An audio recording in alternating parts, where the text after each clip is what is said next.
We're back with fantasy rankings, and we're getting right into the list. There's no time to wait. Drafts of this weekend. We just gave you guys our tight ends and our quarterback rankings. We're here for the running backs, what I feel like is the most important position in fantasy football. And let me tell you why before we get started. After the first 3 or 4 weeks in fantasy football, we're all dealing with injuries. We're working the waiver wire.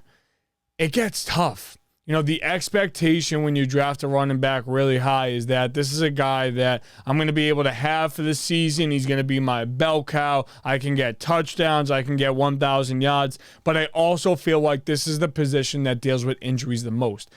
Look, the way offenses are built in the NFL today, the expectation is 3 wide receivers are there to put up and help complement a successful offense. I know that there's a lot of running back rooms that have committees this year. I love having my guys, my 3 or 4 guys that I can work through. I could deal with bye weeks. I could deal with injuries and just be most comfortable at that position. My plan and my strategy is always within the first 6 rounds to draft 4 running backs. Look, I know it's crazy, but the talent really drops off when you get to round 7, round 8. And look, I'm not banking on Javonte Williams to get me 20 points a week. Like, I'm really not. Look, I think Javonte Williams had expectations, so I'm not meaning to be disrespectful to him. But I'm just trying to consider, the fantasy escape as a whole. Trying to rely on Najee Harris as a running back 1. That would be an extreme shock and practically a miracle if that worked out in your favor with just the way his career has really taken off. So when you're just talking about, those later rounds, just understand what's going to be there. I feel like running back is the most important position, and I'm going to show you guys where I value them right now. I have 4 tiers for the running back position.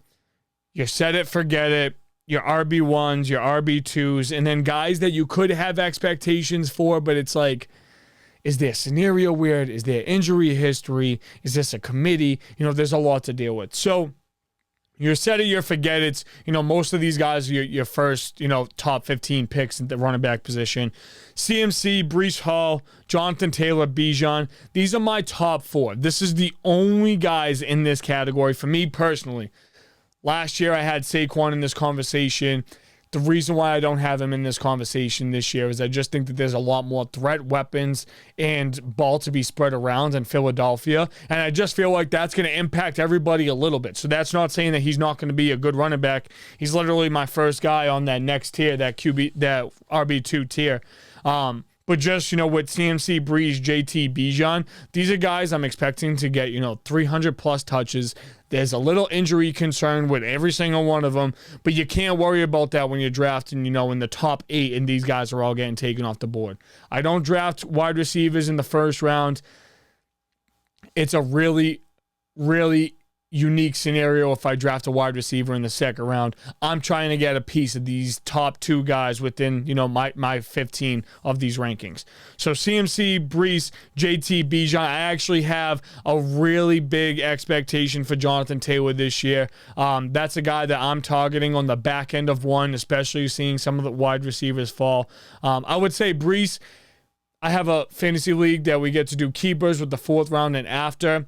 Last year, I was able to snag Brees Hall in the 4th round, so I'll be keeping him. And I like to build my teams a little bit differently. I don't like to have, I play in 6 fantasy leagues. I don't like to have all my teams looking the exact same, because that means if a guy gets hurt in one league, he gets hurt in every single league. And now I don't win any leagues. That's not what we're doing here. We're trying to win. Bijan and Brees Hall are guys that I would take 1st or 2nd overall. I would take those guys over a Christian McCaffrey. Not saying that they're better than Christian McCaffrey. I just think that with the way his career is really shaked out, he spent a lot of time preparing himself for injury, being available, being pliable, just very similar to what Tom Brady did in the back end of his career to prevent those injuries. So I'm not saying not to draft CMC, but to have a season like he had last year, healthy or not, is extremely difficult to replicate. Is there one team that could do it? It would be the 49ers. Yeah, absolutely. But I have my questions about them as a team as a whole, and you guys can hear that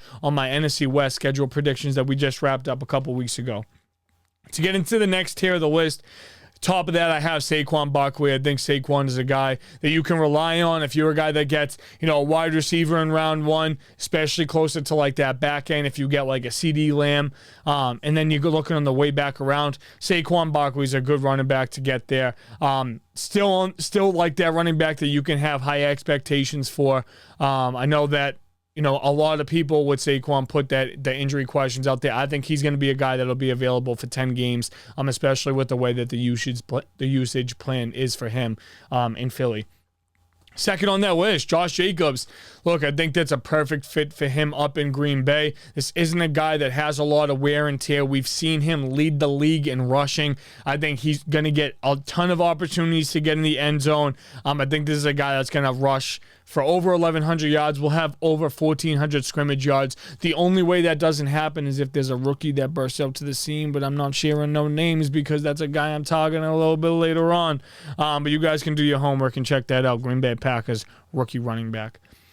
Right after Jacobs, this was close because I honestly feel like this guy could have been ahead of Jacobs, but Travis Etienne, I feel like this guy's a clear RB1, a guy that you can rely on. Last year, there was some questions about Tank Bigsby potentially taking some of the load. Is Travis Etienne not going to be one of those bell cow backs? He fully is going to be one of those bell cow backs, and you can rely on him heavily in all fantasy football formats. Catches the ball out of the backfield, very dynamic threat. Been playing with Trevor Lawrence for years now. Definitely think that that's a pair that's going to continue to be successful going forward. New face, new plays. Derrick Henry right after Travis Etienne going to Baltimore. Here's my thing. I know Derrick Henry could be a guy that's in that set it, forget it tier, with CMC, Bijan, those guys. But I think Baltimore is going to ease him in. I just can't see them handing him the ball 25, 30 times in September, knowing that they're using this guy to overcome all the obstacles that they had later on in the season. We're talking about playoffs. We're talking about December. When it's cold and you're outside, you're playing playoff football, you ain't going to want to tackle Derrick Henry down to the ground like that. Absolutely not. I think the touchdown potential is extremely high. I think it's going to be a little bit lower on the carries and the yardage than we're expecting. Lamar runs the ball a lot, and we know that this is a team that likes to use the committee type of approach for that backfield. Right after Derrick Henry, Isaiah Pacheco. This is a guy I feel extremely confident about. We saw the past 2 years, he runs aggressive, he runs consistently, can hit the inside, can hit the outside, can catch the ball. This guy has been a huge part of the Kansas City Chiefs offense and kind of switch for what they want to do as a team. This is a team that was slinging the ball with Patrick Mahomes when they had Tyreek Hill and Travis Kelce a couple years ago. But now this is a team that likes to run the football, play defense, and when they need to throw it, they obviously have the best guy at the position to do so. I have high expectations for Isaiah Pacheco. It's a guy that's definitely getting drafted later than a Derrick Henry and things like that. But Isaiah Pacheco was a guy I was getting as a second or a third running back. I feel extremely confident about that. If this is a guy I'm selecting as my first running back, I might feel a little bit wary about that. Not that he can't produce, but I just don't know if he's going to consistently be able to give you those 20, 25-point performances that I think that you would expect from some of these top-tier running backs. Next on the list, this guy might be a little bit lower than you guys expected. This is where I have Jahmyr Gibbs. Last year, I had a huge year, was absolutely part of, a long playoff run that I had. There were some questions at first because the first 6 weeks didn't look too pretty. Caught the ball a lot, was able to rush the ball successfully. You were worried about, there being a committee backfield with David Montgomery there, but everything honestly worked out for Jahmyr Gibbs. Now I just think the expectations are too high. This is a guy that's being selected above a Derrick Henry, above a Pacheco, even above a Saquon in some leagues, after having a huge year last year. I just don't know if he's, a 1,1600 scrimmage yard guy. I think, he can get you a consistent 1,200 scrimmage yards. But let's take a guy like Alvin Kamara, for example, right? Never rushed for 1,000 yards in his career.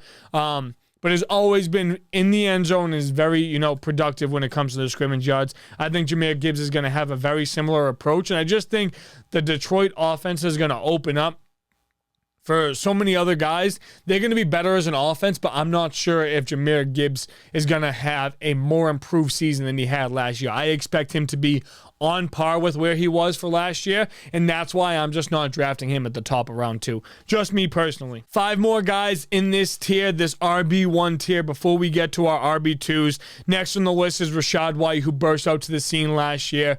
If he can give me what he did last year, he caught the ball a lot, got in the end zone more than I expected.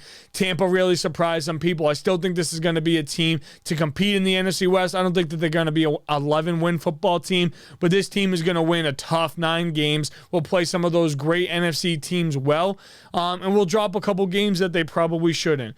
12, another new face, Joe Mixon going to Houston. I think that this might be a better fit for him in Houston than it was in Cincinnati, if you want me to be honest. I think this team is going to have to run the ball a lot more often. I think he can be successful doing that, especially knowing that you're going to keep 2 safeties high. There's 3 wide receivers that can really catch the ball there. You have a tight end that can beat one-on-one coverage. If there's one guy that's going to get disrespected, it's going to be Joe Mixon. He'll beat a 6-7 man box all day long, and then set up that play action and really keep that offense whole. We gotta hope that the Texans offense stays healthy all around. 3 more guys on this list. This guy I'm gonna mention right here could be a set it forget it top tier running back by the time the season comes to an end. Kenneth Walker. This is a guy I love. I love Kenneth Walker this year. Have huge expectations. I'm targeting him. I would draft him above a Pacheco or a Gibbs if you want me to be completely honest. I just think, the way that their scheme is going to work out, having a new coach and just a new identity for that offense, even if it's going to be Geno Smith or Sam Howell, I think Kenneth Walker, as long as he can stay on the field, available in the lineup, this is a guy that's going to be a huge problem. 1,300 plus rushing yards this year. Not talking about catching the ball, 12 plus touchdowns. Big year out of Kenneth Walker this year, and not saying that Charbonnet isn't going to be a factor, but I do just think that this is his season to really, burst out to the scene. Next 2 names I want to mention, huge impact for, winning fantasy football games last year, James Cook and Kyren Williams. A lot of people drafted Kyren, round 16, undrafted free agent, got him on waivers, free agency, whatever the case was, and this dude was an absolute league winner. And then the only problem with James Cook last year was he just didn't get in the end zone enough, and with, Stephon Diggs not being there and them having a different identity, wanting to turn the ball over a little bit less in Buffalo, absolutely expect James Cook to, be a guy that you can rely on. I gave you guys my set it and forget it, and I gave you guys my RB1s. The next set of the list aren't guys that I would draft as my first running back, but would absolutely help make a running back room deep, complement it, and make sure you're getting consistent production throughout the fantasy season. Next category is the RB2s. This list is starting with Alvin Kamara. The Saints are just such a weird team. Seeing him throw the ball a lot to Olave in the preseason. But I just don't think that there was a lot of opportunity for Kamara to thrive last year. This is a guy that's never rushed for 1,000 yards. You expect, a lot of touchdown production, but I don't see him getting more than 1,200 scrimmage yards at this point in his career. I really don't. I do think he could be a potential trade candidate for a contender, so that's something to keep in mind with this guy. But the days of Kamara, being a top 3-5 fantasy pick are just no longer here. Next guy on this list, Nick Chubb, coming off of a major injury. Interested to see the way this works out for him and the Cleveland Browns, but definitely not a guy I want at the top of my running back room when it comes to fantasy football, just because he has some tread in the tires. He's never dealt with injuries in his career, but this is a major one, especially as he's a little bit older and, has probably eclipsed 1,000 rushes at this point for Cleveland. So I'm interested to see the way that offense really shapes out. Are they going to be a team that passes the ball heavy, adding Jerry Jeudy? You invested a significant amount of money in Deshaun Watson at that quarterback position. So you might want to see that quarterback swing it a little bit more this year. I don't think Nick Chubb is going to rush the ball for more than 200 rushes. That might even be a stretch at that point, but could be a little bit higher on the touchdown production. Next 2 guys on the list I want to talk about before we just kind of run through the bottom half of this list quickly. Just closing out the top 20 when it comes to the fantasy football running backs, Brian Robinson, David Montgomery, and Aaron Jones. I think these guys are still solid players, Brian Robinson has the most upside out of those three names. Think he can really be, a guy that could be on that bottom of the RB1 tier where Kyron Williams and James Cook are currently sitting. But David Montgomery, I think it'll be tough for him to get 1,000 again this year, but I think he can definitely sit at 700-800. You're talking about a guy that Detroit paid to have a huge role in their offense, and you want to keep Gibbs healthy for the long term. I just think it's a healthy balance of the two of them. I think Montgomery is a guy that you can get later, around 8, around 7, maybe 6, depending on how many people are in your league. And you can feel confident about selecting him. And Aaron Jones, I know this is a guy that dealt with, a lot of injuries last year, but for the Vikings, I think that this is going to be a team that's going to need to rely on running the ball. And I'm taking Aaron Jones all day over Ty Chandler. I know Ty Chandler's been a guy that you picked up on waivers, might have gone in the end zone and had a couple of touchdowns. But do we remember who Aaron Jones is? This guy has scored over 50 touchdowns in his career with Green Bay. I expect him to build on that, especially going against the Packers twice a year. The bottom half of this RB2 list, I'm not going to spend too much time on. Ramondre Stevenson, Devon Achane, Jonathan Brooks, and Najee Harris. With Jaylen Warren being a little bit banged up, Najee might get a couple takes up on this list, but these are guys that are going to get the volume. You just don't know if it's going to be, especially for the teams that they play on, you just don't know if it's going to be 150 rushing yards, if it's going to be 50 rushing yards and a touchdown. How much of these guys going to actually catch the ball? Those are all the questions surrounding, the bottom half of this RB2 tier. And then just getting into the RB3s, these are guys, flex starters, maybe RB3s if you're talking about your league format, things like that. Starting off the list is Devin Singletary with the New York Giants. I feel like he's only going to get opportunities. This isn't a guy that I'm expecting, a crazy skill set. I don't expect him to be at 1,000 yards. I expect him to show up every single week, and if he can get me around 10 points, that'd be great, especially for where he's going to be getting selected. Next on the list, a guy you're probably not expecting to hear, DeAndre Swift. I don't have the crazy expectations for him. Do kind of feel like he was overpaid. I think Chicago needs a different skill set at that running back position with the way that their wide receiver room is. But we'll be interested to see how it works out. Maybe, he can break a couple checkdowns out and things work out in Chicago. Zach Moss, Javonte Williams, here on the list, feel very similar about those guys. Amir White, another name that I want to package in there.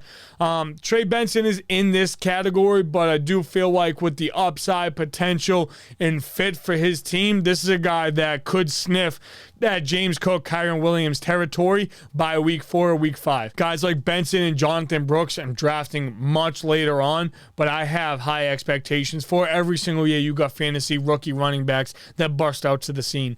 And then the last two guys I want to talk about in this conversation, Tony Pollard and Spears.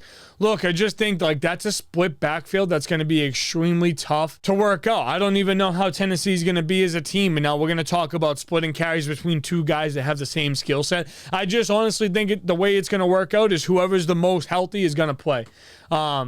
But they're guys a little bit later on that can catch the ball out of the backfield. If you need a flex guy that could potentially get you in the end zone. But that's a team, especially with their wide receiver core of D-Hop, Tyler Boyd, and Calvin Ridley. They're looking to pass the ball a lot, and I'm expecting them to be down often. So those running backs might just get, a lot of checkdowns and hope to bring those to the end zone. Going to go 25-1 really quickly to wrap up the running back rankings.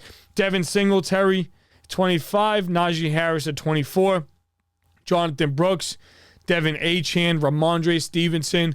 At 20, Aaron Jones, David Montgomery, Brian Robinson, Nick Chubb, Alvin Kamara. 15, Kyron Williams, James Cook, Kenneth Walker, Joe Mixon, Rashad White. Jahmyr Gibbs at 10, Isaiah Pacheco, D-Hen, Travis Etienne, Josh Jacobs at 6. And then the top 5, Saquon, Bijan, JT, Brees at 2, and CMC, obviously, at 1. These are Steve Toro's fantasy running back rankings, fresh for since the sandbox, not Matthew Berry, not Phil Yates, none of your analysts on TV, giving you those cold, hard facts to help you get a trophy like me in the background, be a league winner. And when people ask, damn, you had such a good draft, where'd you hit? Make sure you're telling them since the sandbox. We're up next with the wide receivers. You guys know the deal. Peace, love, 5 stars. nothing less.